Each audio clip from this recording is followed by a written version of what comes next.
3부 예배 시간에 혹시 영어권 우리 가족들이 함께 참석하시면 우리 리시버가 있습니다. 동시통역으로 들을 수 있는 리시버가 있으니까 그렇게 들으시면 제가 2부 예배에 설교했던 걸 녹음해서 제 설교 시간에 틀어놓습니다. 그러면 제 목소리가 통역으로 들리는데 똑같은 내용의 설교가 들린다 해서 그렇게 영어권에 우리 가족들이 함께 예배 오시면 그렇게 도와주시면 되겠습니다. 오늘 찬양대가 내 영혼 평안에 믿음으로 고백하는데요. 찬양대원들 얼굴 보니까 이번 주에 중동 지역에 파병 받으시는 우리 군 목사님이 계시고 내일 아침에 심장 수술을 받을 남편이 계신데 오늘 여기에서 주님의 그 평안을 찬양으로 고백하는 분들이 계십니다. 여러분, 예수 그리스도의 평안이 여러분의 삶 가운데 고백하는 심령마다 넘칠 줄로 믿습니다. 저 한번 그렇게 축복하겠습니다. 그리스도의 평안을 빕니다. 우리 지난 몇 주간 동안 저희 메시지를 통해서 하나님께서 우리에게 가장 필요한 것, 우리 인생의 가장 근본적인 필요를 하나님께서 채워주시는 것을 배우고 있습니다. 하나님께서 당신의 여러 가지 이름을 가르쳐 주시는데 그 이름이 바로 우리에게 주시는 이 축복의 약속이라는 것입니다. 그래서 소망이 필요한 우리에게 여호와 삼마, 여호와께서 거기 계시다 항상 함께 계시는 그 여호와 삼마, 우리의 소망이 되시는 것을 깨우쳐 주십니다. 여호와 라파가 되셔서 우리를 치료하시되 육신의 질병을 고쳐주시는 것만 아니라 보이지 않는 마음속에 상한 심령까지 고쳐주시는 하나님의 역사를 깨우쳐 주셨습니다. 오늘은 우리 인생의 행로에서 지치고 연약해질 때 우리에게 새로운 힘을 공급해 주시는 능력의 하나님에 대해서 함께 말씀의 귀를 기울이십니다. 창세기 17장에 보면 아브라함이 99세가 되었는데 하나님께서 그에게 나타나서 이렇게 말씀하십니다. 나는 전능한 하나님이다. 전능한 하나님. 영어로는 God Almighty. 그 히브리 말은요, El Shaddai입니다. 한번 따라하겠습니다. El Shaddai. 전능한 하나님. 하나님 이렇게 말씀하세요. 나는 전능한 하나님이다. 너는 내 앞에서 행하여 온전할지니라. 그리고 아브라함에게 축복하시는데요. 내가 너에게 많은 자손을 허락하리라. 그리고 이제 내 이름을 바꿔준다. 아브라함의 팔자가 바뀌는 순간입니다. 내 이름을 더 이상 아브람이라고 하지 말고 아브라함이라고 해라. 우리말로 들으면 아브라함 별로 차이가 없는 것 같은데 그 뜻은 엄청난 차이가 있습니다. 아브라함이라는 이름은 존귀한 아버지, the exalted father. 그러니까 높이 높임받는, 대접받는 아버지, 그런 뜻입니다. 그런데 아브라함이라는 이름은 많은 백성의 아버지, 그런 뜻입니다. 99세가 되기까지 아직도 자식을 얻지 못한 사람입니다. 근데 하나님께서 그에게도 말씀하십니다. 나는 전능한 하나님이라. 내 인생의 모든 필요와 어려움, 그 모든 문제의 해결자가 바로 나니라. 내 이름을 바꿔준다. 너는 아브라함, 많은 민족의 아버지가 되라. 내가 네게 복을 주리라 말씀하십니다.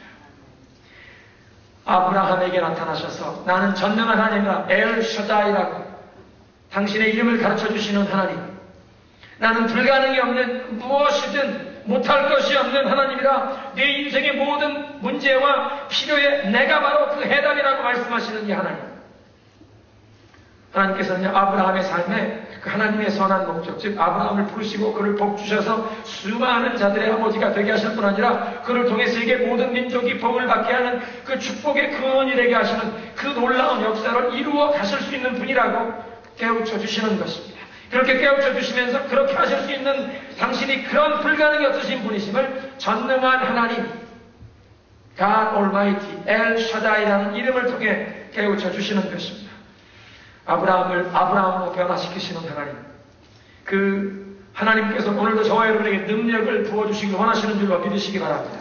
그래서 시편 68편 35절에 말씀하십니다. 이스라엘의 하나님은 그의 백성에게 힘과 능력을 주시나니 하나님을 찬송할지로다. 하나님께서 저와 여러분에게 힘과 능력을 부어주시길 원하시는 줄로 믿으시기 바랍니다. 언제, 어떤 상황에서 우리가 그런 하나님의 능력을 경험할 수 있습니까? 어떤 상황에 하나님께서 당신의 그 힘과 능력을 우리에게 공급해 주길 원하십니까? 첫째는 피곤하고 지친 심령들에게 그런 힘과 능력을 주시기를 원하십니다. 우리 모두는 이역만리 타향살이 하면서 고달픈 이민자의 삶을 살고 있습니다. 교회에서 가정으로, 가정에서 직장으로, 직장에서 교회로, 교회에서 가정, 직장, 교회. 제대로 가족 휴가 한번 정하고 쉴 시간 없이 그냥 교회에서 가정으로, 가정에서 직장으로, 직장에서 교회로 그냥 이 세 곳을 뺑뺑 도는 그런 분주한 삶을 살고 계시는 성도들이 많이 계십니다. 출퇴근 시간에 트래픽에 시달리고요. 요즘처럼 막 물가가 비싸져서 이 비싼 물가에 시달리고 그래서 피곤하고 지치신 분들이 많습니다. 그래서 어떤 분들은 얘기합니다. 미국 생활은 매달 비를 내느라고 빌빌대다가 지쳐버리고. 그런데 이렇게 빌빌대다가 지친 우리들에게 예수님 말씀하십니다. 수고하고 무거운 짐진 자들아 다 내게로 오라. 내가 너희를 편히 쉬게 하리라.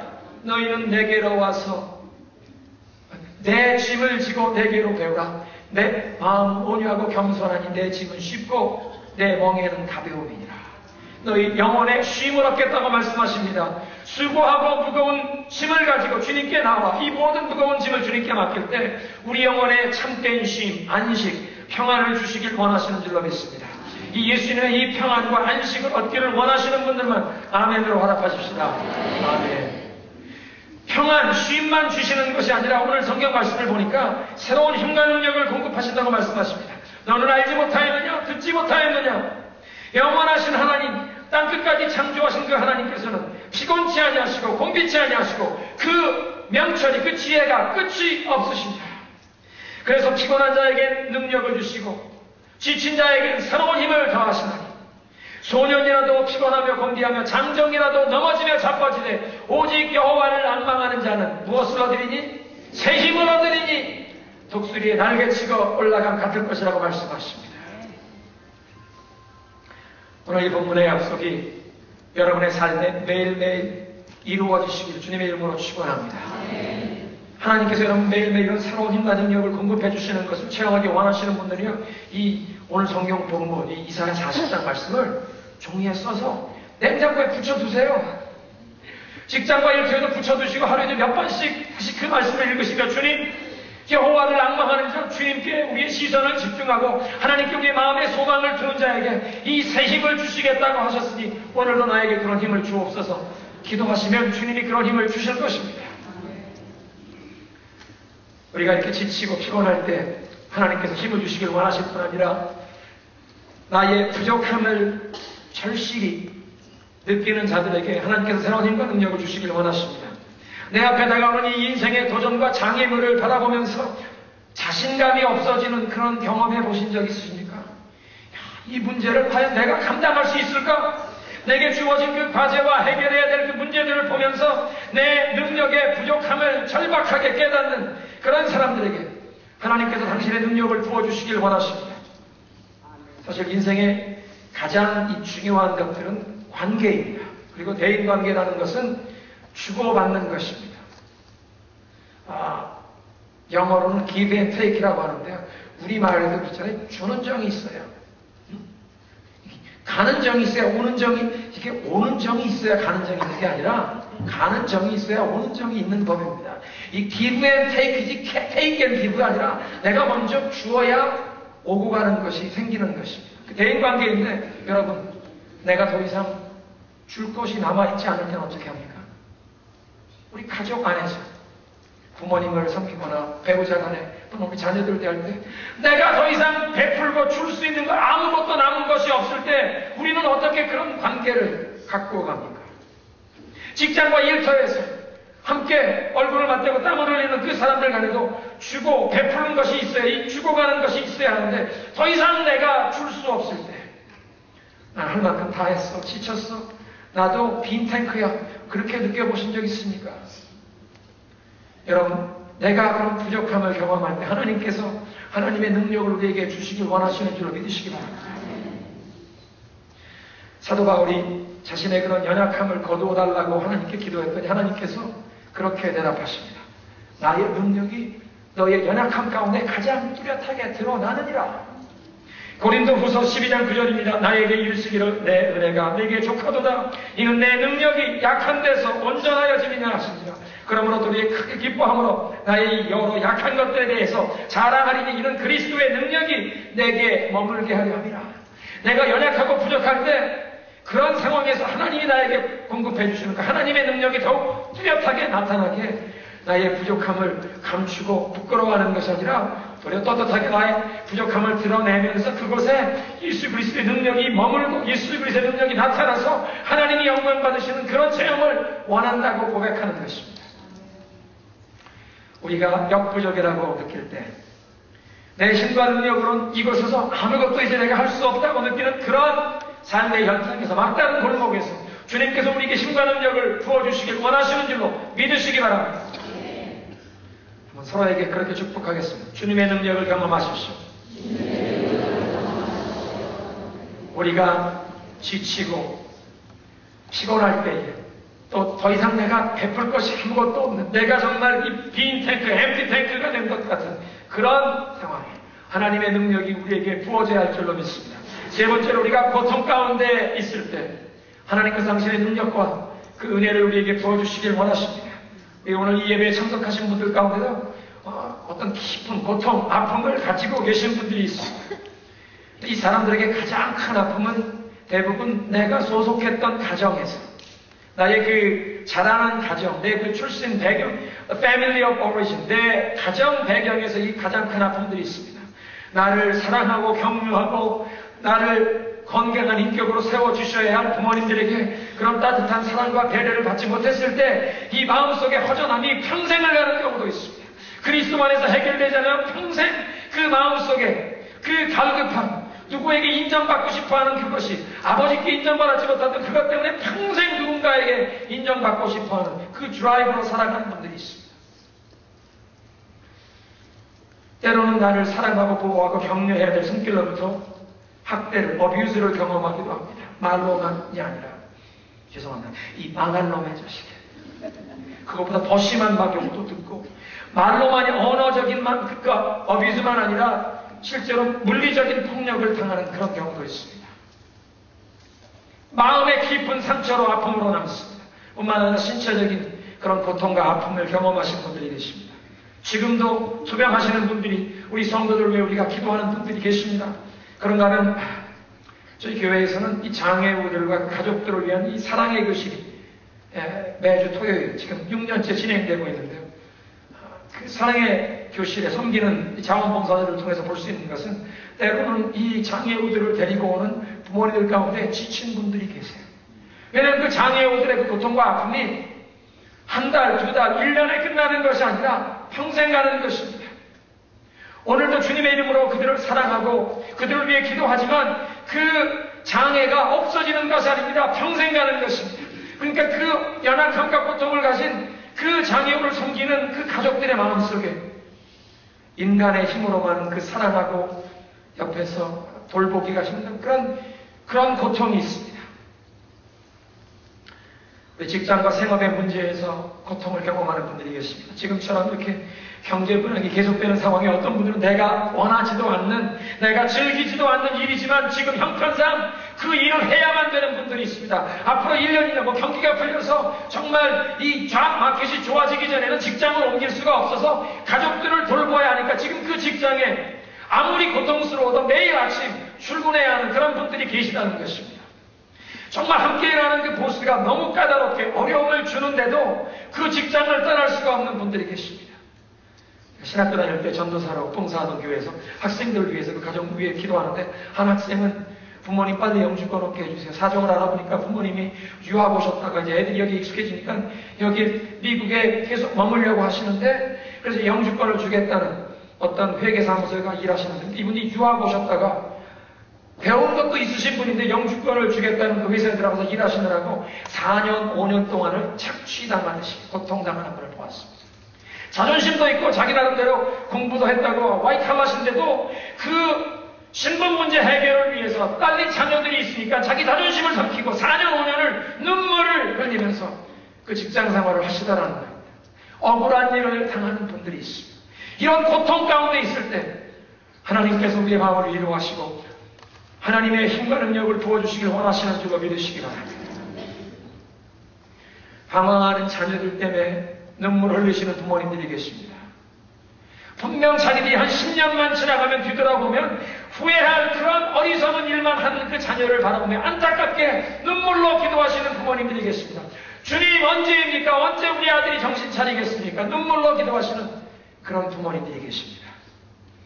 때로는 본인이나 아니면 가족 식구들 가운데 얼마 전에 아주 중병, 난치병, 오랜 기간 치료해야 하는 그런 질병을 발견한 경우도 있습니다. 시편 41편 3절에 하나님 이렇게 말씀하십니다. 여호와께서 그를 병상에서 붙드시고 그가 누워있을 때마다 그의 병을 고쳐주시나이다. 여기에 병상에 누워있을 때 붙들어 주신다. 병상에 누워있을 때 그를 벌떡 그 자리에서 일으켜주시는 것만 아니라 하나님의 은혜는 때로는 그 긴 치료의 여정에 그 고통이 내일 끝나는 것이 아니고 다음 주에 끝나는 것이 아니고 다음 달에 끝나는 것이 아니고 1년, 2년 고통이 지속될 수 있을지라도 그 병상에 고통의 자리에 누워있을 때 우리를 붙들어 주시는 줄로 믿으시기 바랍니다. 영어 성경에 보니까 The Lord will sustain him. sustain, 붙들어 주시고 견딜 수 있는 은혜를 주신다는 것입니다. 이 경제 불안이 끝나지 않았지만 하나님께서 여러분들에게 견딜 수 있는 은혜를 부어주시기를 축원합니다. 낙심치 않고 하나님이 나를 붙들어 주실 것이다. 눈앞에 보이는 상황과 여건에 절망하지 않고 소망을 가지고 매일매일을 새롭게 맞이할 수 있는 그런 은혜를, 견딜 수 있는 은혜를 여러분들에게 부어주시기를 주님의 이름으로 축원합니다. 우리가 지쳤을 때 또 내가 더 이상 베풀 것이 없는 내가 엠티 탱크가 됐다고 느낄 때 또 우리에게 고통이 있을 때 하나님이 힘주시길 원하시는데요. 네 번째로는 우리가 유혹과 시험을 만날 때 힘을 주시길 원하십니다. 때로 우리 인생의 아픔과 고통이 찾아오는 이유는 우리에게 시험과 유혹이 다가오는데 그 유혹 앞에 노하고 물리쳐야 하는데 유혹을 물리치지 않고 그 죄의 유혹에 넘어질 때 죄의 올무에 빠지기 때문에 우리의 삶에 고통이 찾아오는 경우가 있습니다. 그래서 유혹을 만날 때 우리는 힘과 능력이 그 유혹을 물리칠 하나님의 은혜가 필요한 줄로 믿습니다. 사도 바울이 그런 사람들의 마음을 이렇게 표현했습니다. 내 속, 곧 내 육신에 선한 것이 거하지 아니하는 줄을 내가 알으니 원함은 내게 있으나 선을 행하는 것은 없노라. 내 마음속에 보면 선을 행하고 하나님을 기쁘시게 하는 삶을 살고 싶은 그런 소원은 있는데 실제 내 삶의 모습을 돌아보면 선을 실천하는 능력이 부족하다는 것입니다. 이 사도 바울의 고백에 공감하시는 분이 계십니까? 내 속에 하나님 뜻대로 살고 싶다고 오늘도 기도하고 오늘도 그렇게 찬성으로 고백했는데 실제 나의 삶의 모습을 뒤돌아보면 하나님 죄송합니다. 하나님 잘못했습니다. 하나님 말씀대로 살지 못했습니다. 내 그 마음의 욕심대로 행했습니다. 거짓된 마음, 그 미움이 그냥 겉으로 막 표현돼서 하나님 죄송합니다. 선을 행하기 원하는 소원은 있지만 그걸 행할 능력이 없는 우리에게. 그래서 사도 바울이 마지막에 이렇게 고백하죠. 오라 권고한 사람이로다. 누가 나를 이 죄의 몸에서 해방할까? 그 절망으로만 끝나지 않습니다. 찬송하리로다. 우리 주 예수 그리스도 안에서 우리에게 승리를 주시는 하나님께 찬양과 영광을 올릴 수 있는 줄로 믿습니다. 내가 그렇게 연약할 때, 그래서 시험과 유혹이 다가올 때 내 힘으로는 물리칠 수 없을 것 같은 그런 유혹이 몰려올 때 주님이 우리를 도와주시길 원하십니다. 그래서 고린도전서 10장 13절에 이렇게 말씀하시죠. 사람이 감당할 시험 밖에는 시험 당함을 허락지 아니하시고 또 우리가 시험 당할 즈음에 피할 길을 내사 능히 감당케 하시느니라. 믿으십니까? 여러분 어떤 유혹을 당할 때 이런 유혹은 세상에 그 누구도 이런 유혹 당해본 적 없어. 나만 이런 어려운 문제를 당하고 있는 거예요. 이거 내가 좀 타협해도 하나님이 이해하시겠지. 사탄의 유혹입니다. 우리에게 다가오는 모든 유혹은 세상에 많은 사람들이 경험하는 보편적인 유혹이라는 것입니다. 그래서 그런 유혹, 나에게만 다가오는 독특한 유혹이 아니라 많은 사람들이 함께 경험했던, 우리의 믿음의 선진들이 경험했던, 예수님께서도 저와 여러분의 이런 육신을 입으시고 생활하셨기에 우리에게 있는 대제사장은 우리의 연약함을 동정하지 못하시는 분이 아니시니 우리와 똑같이 그 모든 유혹을 받으셨기 때문에 우리의 그 모든 유혹받는 것을 동정하시고, 그렇지만 예수님께서는 죄가 없으시다고 말씀하십니다. 그래서 우리가 이런 유혹을 당할 때 주님께 나오면 그 유혹을 이길 수 있는 힘과 능력을 주님이 주실 수 있는 줄로 믿으시기 바랍니다. 항상 유혹을 빠져나갈 수 있는 길을 예비해 주신다고 말씀하십니다. 문제는 주님께서 이 길로 가면 유혹에서 벗어날 수 있느니라 길을 보여주시는데 그 길을 내가 택하느냐 택하지 않느냐 그것이 우리 마음의 문제지, 하나님께서는 감당 못할 유혹을, 시험을 당하기를 허락지 아니하시고 그 시험 당할 즈음에 피할 길을 주시는 줄로 믿습니다. 여러분 인생의 여정에 피곤하고 지치셨습니까? 더 이상 내가 베풀 것이 없다고 내 능력의 부족함을 느끼십니까? 아직도 그 고통과 아픔이 사라지지 않고 계십니까? 유혹을 경험하고 계십니까? 주님께서 여러분에게 힘과 능력을 주시길 원하십니다. 그래서 빌립보서 4장 10절에 말씀하십니다. 내게 능력 주시는 자 안에서 내가 모든 것을 할 수 있느니라. 한번 따라하겠습니다. 내게 능력 주시는 그리스도 안에서 내가 모든 것을 할 수 있느니라. 믿으십니까? 우리에게 능력 주시는 그리스도 안에서 모든 것을 감당할 수 있게 하신다는 것입니다. 목사님께서는 그런 능력과 힘, 공급되는 걸 감당하시는지 모르지만 저는 그런 거 경험을 못하고 있습니다. 목사님, 저는 평범한 보통 사람입니다. 사회인입니다. 월요일마다 출근해야 하고 생업의 현장에 나가기만 하면 스트레스가 쌓입니다. 집에 아이들이 속썩이고 말을 듣지 않습니다. 이번 달 은행 잔고 밸런스가 마이너스로 가려고 합니다. 목사님, 저는 하나님의 능력을 경험하지 못하고 있습니다. 하나님께서 제 기도는 듣고 계시지 않은 것 같은데요. 여러분, 하나님의 능력은 우리에게 그냥 자동적으로 오토매틱으로 주어지는 것이 아니라는 것입니다.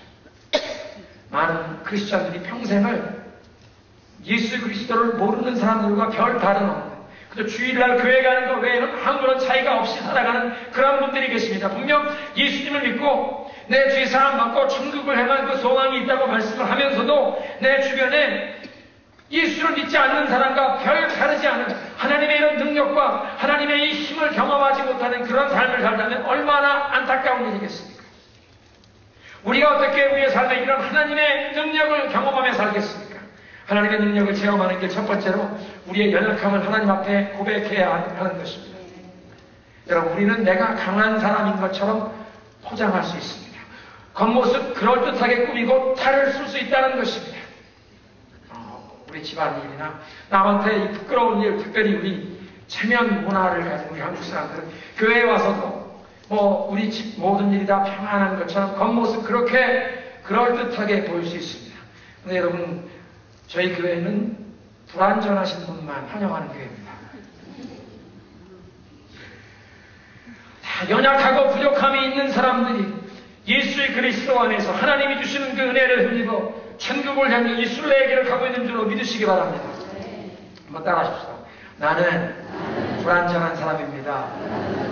옆에 계신 분도 한번 그렇게 축복하겠습니다. 당신도 부족한 사람입니다. 그래도 괜찮습니다. 그래도 괜찮습니다. 하세요. 그래도 괜찮습니다. 당신의 삶도 불완전하고 나도 부족한 사람입니다. 그러니까 괜찮습니다. 서로 부족한 사람들이 모이다 보니까 교회에서 보면 내가 익숙하지 않은 매너로 이렇게 대인관계 하시는 분도 계세요. 조금 불쾌하실 수 있어도 그냥 넘어가세요. 나도 불완전하니까. 괜히 나는 완벽한 사람인 것처럼 그렇게 가면 쓰고 나타날 필요가 없습니다. 타코마 중앙교회는 들어오시면 다 가면을 벗으시기 바랍니다.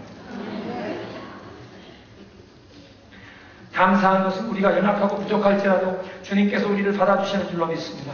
또 우리도 서로를 그렇게 받아주고 용납하고 사랑으로 품어주는 그런 공동체인 줄로 믿습니다. 그런데 내가 완벽한 것 같이 나에게 허물과 부족함이 없는 것처럼 그렇게 내세우는 것은 하나님의 능력과 은혜가 내게 임하는 것을 막아버리는 것입니다.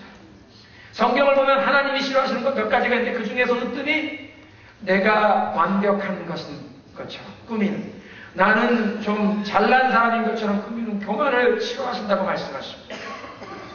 야고보서 4장 6절에 말씀하시죠.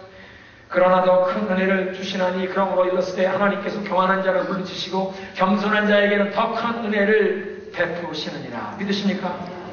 우리의 연약함, 우리의 부족함, 하나님 나는 지쳤습니다. 내가 더 이상 베풀 것이 없습니다. 내가 다 떨어졌습니다. 하나님, 나는 지금 아직도 고통을 해결받지 못했습니다. 하나님, 시험과 유혹을 당하고 있습니다. 하나님께 이 우리의 연약함을 고백할 때 그런 겸손함 가운데 하나님의 은혜가 임할 줄로 믿습니다. 두 번째로, 그렇게 하나님 앞에 우리의 연약함을 고백할 뿐만 아니라 능력의 근원이 되신 주님 안에 거해야 한다는 것입니다. 여러분, 이 교회 건물에 120볼트, 220볼트 이 파워가 전기가 들어와 있어도 그 전기에 뽑아야 불이 들어오는 것입니다. 우리의 인생에 하나님께서 은혜를 부어주시길 원하시는데 그냥 half inch, 1인치짜리 파이프에서 물 쫄쫄 떨어지는 것이 아니라 이 송수관, 워터 메인, 1m 두께의 이런 생수가 콸콸 쏟아 나오기를 원하시는데 그런 능력이 우리에게 공급해 주시길 원하시는데 나는 도움이 필요 없는 사람, 나는 모든 것을 다 갖춘 사람, 내가 스스로 내 모든 문제를 해결할 수 있는 것, 나는 아무의 도움도 필요 없는 것처럼 나는 완벽한 사람인 것처럼 그렇게 교만하게 내세우면 하나님의 능력이 나에게 임하는 것을 막는다는 것입니다. 여러분, 저희 교회 주방에 큰 밥솥들이 있는데요. 아무리 최신형 좋은 밥솥을 갖다 놔도 아무리 이게 교회당 안에 들어와서 몇 시간을 놔둬도 전기 꽂혀 있잖아요. 밥이 안 되는 것입니다. 우리가 신앙생활 아무리 오래 해도 이 능력의 근원 되신 주님과 연결되어 있지 않으면 우리에게 이 하늘의 송수관을 통해 능력과 은혜를 부어주시길 원하시는 그 하나님의 능력이 우리에게 공급되지 않는다는 것입니다. 어떻게 우리가 하나님과 연결이 됩니까? 목사님, 난 하나님과 연결이 된 것 같습니다. 그 몇 년 전에 제 마음을 열고 예수님을 제 마음의 구주로 영접했습니다. 저는 모태신앙입니다. 어렸을 때부터 교회에서 자랐습니다. 제가 예수를 믿습니다. 그러면 하나님과 연결이 된 건 아닙니까? 그런데 왜 우리의 삶에 이 하나님의 놀라운 능력과 이 하나님의 이 평안을, 힘을, 소망을 왜 경험하지 못합니까? 우리 스스로가 그 능력의 근원으로부터 이 능력이 공급되는 것을 끊는 일을 한다는 것입니다. 하나님이 기뻐하시지 않는 일을 우리가 선택하고 하나님이 기뻐하지 않는, 원하지 않는 불순종의 길로 우리의 발걸음을 옮길 때 내가 예수 그리스도를 믿는다고 내 입술로 말하면서도 나의 삶의 모습이 하나님의 능력이 내게 임하는 것을 스스로 끊어버린다는 것입니다. 내 마음대로 살고 싶으면 내 뜻과 내 계획에 그저 하나님의 능력이 동원이 되어서 하나님 내 소원 성취하는데 하나님이 좀 도와주십시오. 그런 자세로 살아가면 하나님의 능력을 경험할 수 없다는 것입니다. 이런 자기중심적인 삶을 살아가는 것, 하나님 중심이 아니라 자기중심적인 삶을 살아가는 것은 교만입니다. 하나님, 내 인생은 내가 운전하겠습니다. 하나님은 옆에 조수의 자리에 앉아 계십시오. 그리고 어디로 가야 한다, 어떻게 가라 말씀하지 마세요. 그건 내가 다 알고 있습니다. 내가 원하는 방향, 내가 원하는 인생의 목표, 내가 계획을 세우고 가겠습니다. 그렇게 가다가 내가 또랑에 빠지면 내가 스스로 헤어날 수 없을 때 그때 하나님 좀 확실한 조수가 되어주셔 나를 좀 도와주십시오.